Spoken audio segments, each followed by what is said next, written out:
Hello everyone, আসসালামু আলাইকুম। সবাই কেমন আছেন? আরও একটি নতুন রেসিপিতে সবাইকে স্বাগত।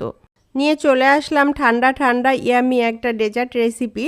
এখন প্রচণ্ড গরম পড়ছে, আর গরমের দিনে এইরকম ডেজার্ট বানিয়ে নর্মাল ফ্রিজে রেখে দিয়ে ঠান্ডা ঠান্ডা খেলে খুবই মজার হয়, খুবই ইয়ামি হয়। একেবারে কলিজা ঠান্ডা করা এই ডেজার্টটা আপনারা কিন্তু একবার বানিয়ে খেয়ে দেখলে এটার প্রেমে পড়ে যাবেন। বন্ধুরা, এটা বানানো খুবই সহজ, আর যে কেউ বানাতে পারবে।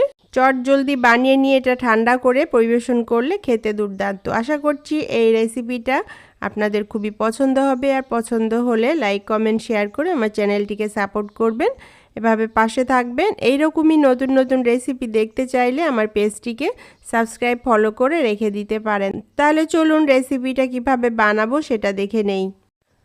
প্রথমে আমি একটা ক্যারামেল তৈরি করে নিব। চুলায় একটা প্যান বসিয়ে দিয়ে এখানে হাফ কাপ চিনি দিয়ে দিলাম। চিনিটা দিয়ে মিডিয়াম টু লো ফ্লেমে রেখে দিব, এটা নাড়াচাড়া করব না। যখন এটা একদম মেল্ট হয়ে আসবে, একটু কালার আসবে, তখন এটাকে একটু চামচ দিয়ে নেড়ে চেড়ে এভাবে রান্না করতে হবে। আর অবশ্যই এটা মিডিয়াম টু লো ফ্লেমে রান্না করতে হবে, নাহলে পুড়ে যাবে। আর এটা বেশি রান্না করা যাবে না। সুন্দর একটা কালার চলে আসলেই কিন্তু এটা নামিয়ে নিতে হবে। এটা পুড়ে গেলে কিন্তু এটা তিতা হয়ে যাবে, বেশি রান্না করলে এটা খেতে তিতা লাগবে। তো এখানে আমি একটা মোল্ড নিয়ে নিয়েছি, আর মোল্ডের উপরে এই হলো ক্যারামেলটা ঢেলে দিলাম। আপনি যে কোনো মোল্ডে এটা করে নিতে পারবেন। তারপর এটাকে পুরো মোল্ডে ছড়িয়ে দিলাম, দিয়ে এটাকে ঠান্ডা হওয়ার জন্য সাইডে রেখে দিলাম। এখানে আমি 4টা ডিম ভেঙে নিয়েছি, আর হলো ডিমটা হলো নর্মাল তাপমাত্রার ডিম, এটা ফ্রিজের ডিম না, ফ্রিজ থেকে বের করে আমি নর্মাল করে নিয়েছি। এরপর এটাকে একটু বিট করে নিলাম, একটু ভালো করে ফেটিয়ে নিলাম। আর এখানে আমি 1.25 কাপ চিনি হলো পাউডার বানিয়ে নিয়েছি। এখানে আইসিং সুগার বলে এটাকে।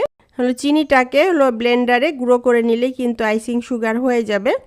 আর আইসিং সুগার করে দিলে পারে গেলে তাড়াতাড়ি কিন্তু চিনিটা মেল্ট হয়ে যায়, মিশে যায়। আর দানাদার চিনিগুলো মিশাতে অনেকটা সময় লাগে। তারপর আমি হলো এই হলো চিনিটাকে এটার সাথে খুব ভালোভাবে মিশিয়ে নিলাম।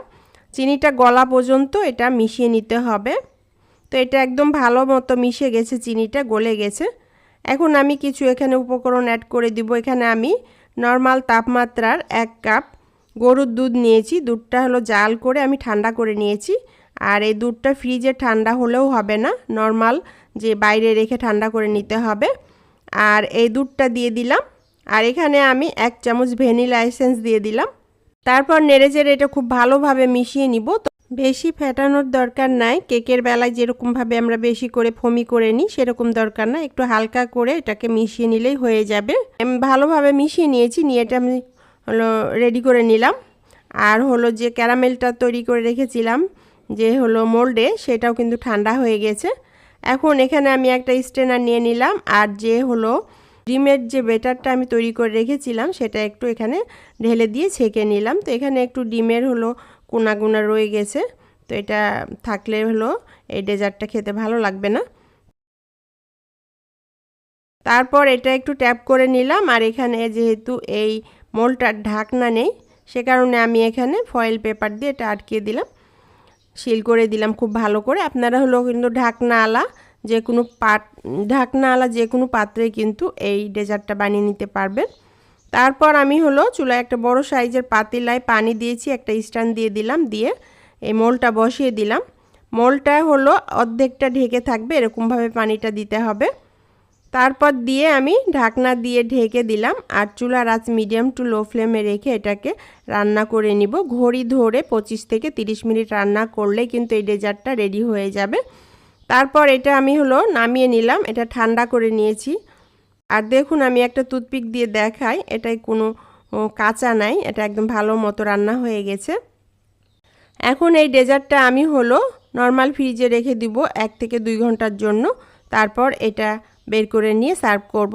তো 2 ঘন্টা পর ফিরে আসলাম, দেখুন ডেজার্টটা একদম ঠান্ডা হয়ে গেছে। এখন আমি এটা হলো নামিয়ে নিয়ে চাকু দিয়ে তার এই ডেজার্টটার চারপাশে একটু ছাড়িয়ে নিলাম। নিয়ে এটা একটা প্লেটের উপরে নিয়ে একদম সমান একটা প্লেট নিতে হবে, নিয়ে এটাকে হলো আমি হলো ঢেলে নিলাম। তবে এটা জোড়াজুড়ি করে ঢালতে গেলে ভেঙে যাবে, আর এটা যদি ঠান্ডা না করে ঢালতে যান তাহলেও ভেঙে যাবে। তাই জন্য অবশ্যই নর্মাল ফ্রিজে রেখে ঠান্ডা করে নিতে হবে। তারপর এটা নামিয়ে নিয়ে দেখুন আমি এখন চাকু দিয়ে এটাকে একটু পিস পিস করে কেটে নিচ্ছি। আপনি আপনার পছন্দ মতো সাইজের পিস করে কেটে নিতে পারবেন। বন্ধুরা, আমার পেজে নতুন হলে ইউটিউব থেকে দেখলে একটা সাবস্ক্রাইব করে দিবেন, ফেসবুক থেকে দেখলে একটা ফলো দিয়ে দিবেন। বেশি বেশি করে শেয়ার করুন ফ্রেন্ডস ফ্যামিলির সাথে। কমেন্টস করে জানান রেসিপিটি আপনার কাছে কেমন লেগেছে। ভালো লাগলে প্লিজ একটা লাইক দিয়ে যাবেন। আর এটা কতটা ইয়ামি হয়েছে দেখতেই পাচ্ছেন, আর লোভনীয় হয়েছে। এখন আমি এগুলোকে একটু পরিবেশন করে দেখাবো। যে কোনো সময় এভাবে কিন্তু বানিয়ে নিতে পারেন এই ডেজার্টটা, ঠান্ডা ঠান্ডা খেতে সেই ইয়ামি। আর এটা বানাতে বেশি সময় লাগে না। তো বানিয়ে নর্মাল ফ্রিজে যদি রেখে দেন তাহলে যে কোনো সময় পরিবেশন করতে পারেন ঠান্ডা ঠান্ডা। বন্ধুরা, আপনারা কিন্তু একদিন এভাবে এই পুডিং বা এই ডেজার্টটা বানিয়ে নিতে পারেন।